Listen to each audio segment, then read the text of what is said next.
Es común escuchar en ciertos círculos académicos y entre ciertos activistas políticos que la categoría de clase social es anticuada o no es útil para analizar las sociedades contemporáneas. Arguyen que es reduccionista y no refleja otras opresiones existentes en la sociedad moderna, notoriamente aquellas relacionadas al género, la orientación sexual, la raza y la etnia o las luchas por el medio ambiente. En este video me propongo clarificar desde el marxismo el concepto de clase y argumentar que no desconoce la existencia de otras opresiones paralelas. En ciencias sociales generalmente se hace abstracción de muchas de las diferencias entre individuos para concentrarse en una o unas pocas de sus características y clasificarlos bajo ciertos criterios. Ahora bien, para analizar las opresiones e injusticias presentes en la sociedad, se debe indudablemente iniciar en un punto, y el punto inicial correcto históricamente es la base material sobre la que se asienta la sociedad.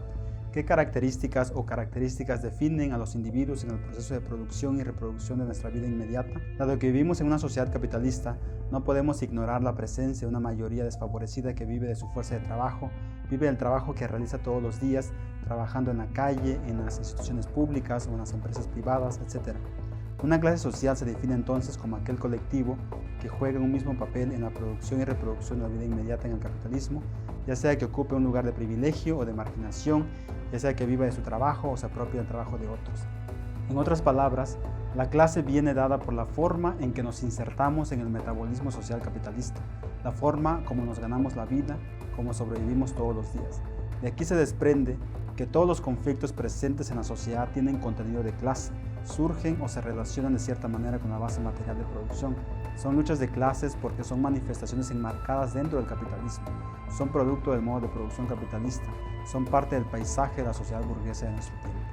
Los problemas sociales actuales, entendidos en ese sentido amplio, son problemas de clase, no solo porque los padece la propia clase trabajadora y afecta sus condiciones de vida, sino porque son problemas que emergen de la totalidad contradictoria y anárquica que es el capitalismo y su modo de producción particular de la vida, la sociedad, los individuos y sus múltiples contradicciones. Injusticias como la explotación, los abusos laborales, la discriminación, la violencia doméstica no son problemas aislados, separados del resto de la estructura social. El capitalismo explota y empobrece a los trabajadores, pero también los fragmenta y los divide de acuerdo a múltiples categorías e identidades. Estas opresiones y conflictos oscurecen las relaciones entre los mismos trabajadores, reducen las posibilidades de su unión y su solidaridad en la lucha conjunta, a su vez contra otras injusticias. Visto así, se desprende que los conflictos de clase no se deben reducir a las luchas por la elevación de los salarios o la reducción de la jornada laboral, la organización de sindicatos. Estas luchas son muy importantes para la defensa de los intereses de los trabajadores y para su eventual educación y organización política, pero los conflictos de clase,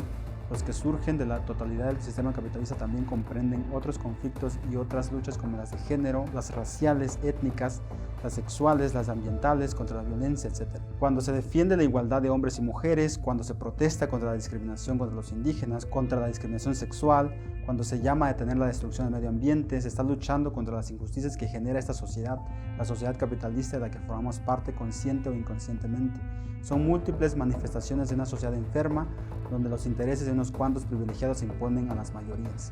El objetivo político es dar una batalla social amplia por una sociedad más igualitaria, más justa,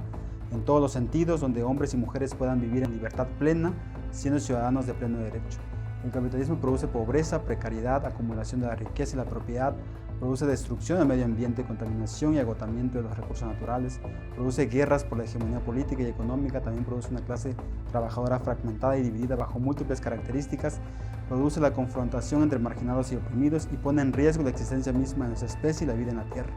Contra esto debemos luchar, pero ser conscientes de todas las diversas manifestaciones de la lucha de clases en el capitalismo. La unificación de la clase trabajadora contra la irracionalidad del capital y la eliminación de la lógica de la acumulación por la acumulación exigen su reeducación política y la conciencia de sus propias contradicciones internas y la lucha por su erradicación. Por eso toda lucha organizada que lleve a la cohesión de la clase trabajadora, que fortalezca su solidaridad y unidad de acción frente al yugo del capital, es una lucha de clases. He ahí la utilidad y la relevancia del concepto de clase social.